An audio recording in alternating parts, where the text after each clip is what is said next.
Jadi dia beli kucing itu, terus berjalannya waktu mereka baru sadar kalau punya kucing itu rumah jadi penuh bulu kan. Ada bulu kucing lah yang rontok apa segala macam dan mereka nggak mau itu.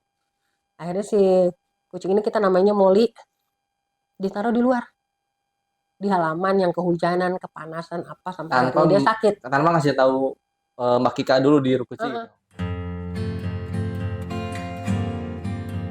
Kalau di Rukuci sendiri memang nyediain nih layanan sterilnya gitu atau Kalau buat sekarang sih rutin sebulan sekali aku ngadain steril subsidi. Karena emang jujur steril itu kalau harga normalnya agak berat kan buat masyarakat lah, buat orang umum.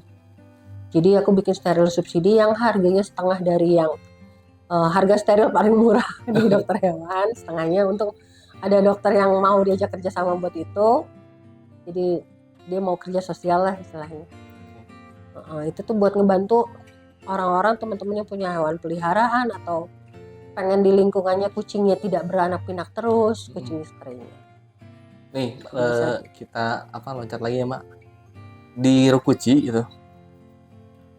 Kondisi atau misalkan jenis-jenis kucing itu apakah hanya kucing kampung kah atau banyak kucing macam-macam ya? Tapi emang paling dominan kucing kampung sih. Ada nggak maksudnya pemilik kucing yang pemilik kucing ras bagus ya Mak, bosen gitu tiba-tiba? Ada itu kalau ngeliat sini yang paling pesek di sini yang di meja makan tadi itu sama ownernya diserahin langsung atau? Iya, kita ngambil ke sana. Jadi saat itu tuh anaknya yang baru 2 tahun pengen kucing. Anaknya ya. Jadi dia beli kucing itu.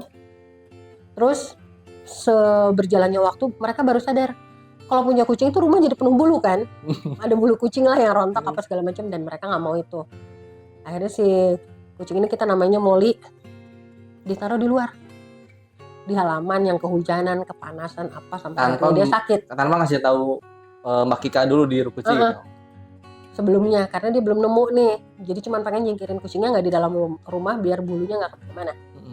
Ditaruh di luar, jadi kayak naruh burung gitu loh di luar, kepanasan, kehujanan apa segala. Akhirnya kucingnya sakit kan, sakit jamuran, terus baru akhirnya dia minta tolong. Dan pas dibawa ke dokter hewan tuh ternyata pas dibeli itu umur 2 bulan, cuman ada berapa minggu lah di dalam rumah, taruh di luar. Terus pas begitu kita jemput tuh umurnya udah setahun. Jadi selama 8 bulan atau 7 bulan dia di luar kondisinya. Jadi begitu diambil kan langsung bawa ke dokter hewan. Itu di sini udah robek, panjang dan udah kebuka udah lama. Di pahanya juga udah kebuka lama, kayaknya bekas abses, bekas bisul karena di luar kan kondisinya begitu luka apa. Terus dia nggak bisa jalan di yang bidang datar karena terbiasa di kandang yang kecil yang berjeruji, cuman duduk berdiri jalan 2 langkah duduk lagi. Jadi berpengaruh sama perilaku biologisnya gitu. Jadi PR-nya waktu itu kucingnya tuh nggak biasa dipegang manusia, takut, terus malnutrisi, kulit pada robek-robek yang harus dijahit, berat badannya buat kucing 1 tahun berat badannya cuma 1 kilo, yang biasanya ada di kucing umur 4 bulan, 3-4 bulan gitu. Terus mentalnya yang harus diiniin. Itu caranya gimana, belajar Pak? Jalan lagi lama itu 2 tahun sampai akhirnya dia bisa istilahnya happy lari-lari main sama temannya itu butuh 2 tahun. Berarti di balik kelucuan kucing di Rukuci itu banyak kisah pilunya ya? Itu sih, itu yang paling berat itu. Tadinya saya pikir dia bakal lewat karena nggak ada semangat hidup. Udah kayak boneka patung. Mau ditowel, mau dia dibeset sakit apa segala macam dia cuek. Udah mati rasanya. Karena pas dijahit yang luka-lukanya itu karena beratnya cuma 1 kilo dia malnutrisi, obat biusnya nggak bisa lebih kan. Nah di 2 jahitan terakhir itu dia udah full sadar benar si kucingnya, tapi nggak mungkin ditambah obat bius gitu, takut lewat kata dokternya. Udah dipegangin, dijahit. Kucingnya pas ketusuk itu cuman kaget gitu doang. Udah nyantai. Saking terbiasa dengan rasa sakit atau apa kayaknya. Aduh, terbiasa dengan rasa sakit. Berbahaya sekali. Maksudnya ini ya, maksudnya apa ya?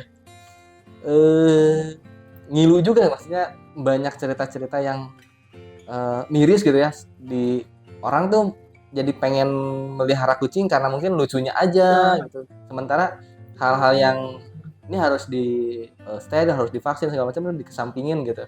Nah, pernah nggak ada satu kucing misalkan yang kayak tadi lah, di rescue dari pemiliknya gitu, terus dibawa ke sini, diurus lagi, terus kondisinya jadi bagus lagi, Terus diminta lagi. diminta lagi, itu ada nggak Pak? Ada. Tapi kalau yang kayak gitu biasanya malah kita bikin surat perjanjian. Jadi di sini kalau kucing yang diadopsi itu ada kontraknya. Kita ada perjanjiannya.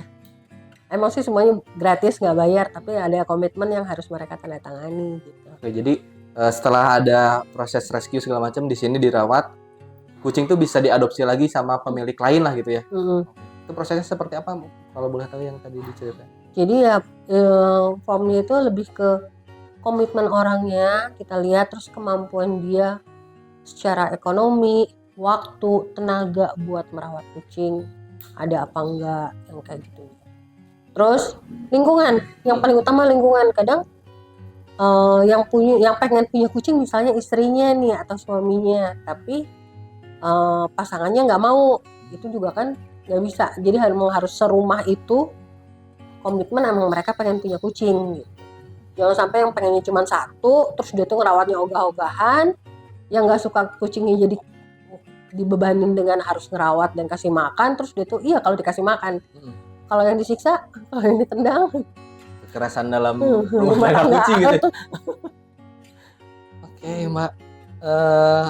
Kalau untuk pemulihan sendiri gitu, tergantung datang ke sininya seperti apa kondisinya, rata-rata berapa lama sih Mbak kucing dari proses rescue itu sampai dia bisa ceria lagi kayak tadi?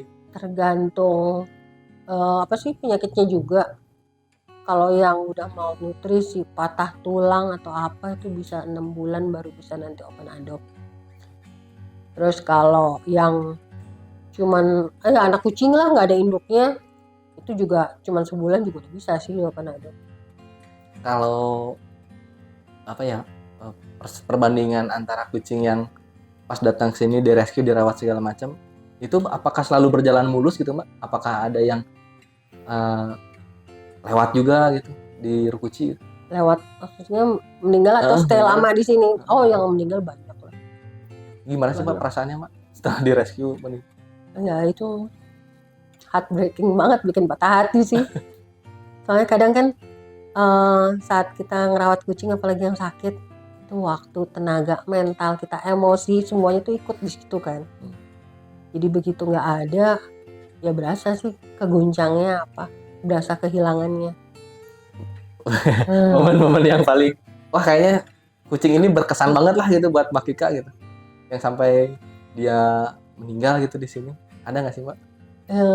Rata-rata entah ya aku bilangnya apa, tapi aku kadang suka ngerasain kucing yang ngerasa happy, berterima kasih atau bersyukur gitu loh udah ditemuin dan akhirnya bisa sembuh, sehat. Itu biasanya yang paling momennya ini. Biasanya jadi lukisan. Oke. Oh, ada beberapa lukisan. Nanti kita ambil gambarnya. Itu yang paling nyentuh banget. Terakhir ya Mbak, maksudnya pengen mungkin Mbak Kika boleh share buat para pecinta kucing itu harus seperti apa sih gitu kan, mau persiapan apa kalau misalkan mau melihara kucing, atau misalkan ada Mbak Kika punya sebagai pengelola tempat penampungan kucing itu, biar orang-orang mulai aware sama kucing, atau bebas lah mau share pengalaman atau misalkan mau ngasih statement harapan seperti apa gitu. Kalau harapanku sih sebenarnya tiap rumah punya satu kucing. Satu rumah satu kucing. Pertimbangannya Mbak? Ya itu kan akan mengurangi jumlah kucing di jalanan, dengan catatan mereka dirawat benar dan disteril ya, vaksin steril gitu. Dan rumah yang punya hewan peliharaan itu lebih cheerful loh, anggota keluarganya. Gitu. Secara nggak langsung juga mereka ngebentuk generasi-generasi anak-anak yang punya empati, punya simpati lebih tinggi ke sesamanya gitu.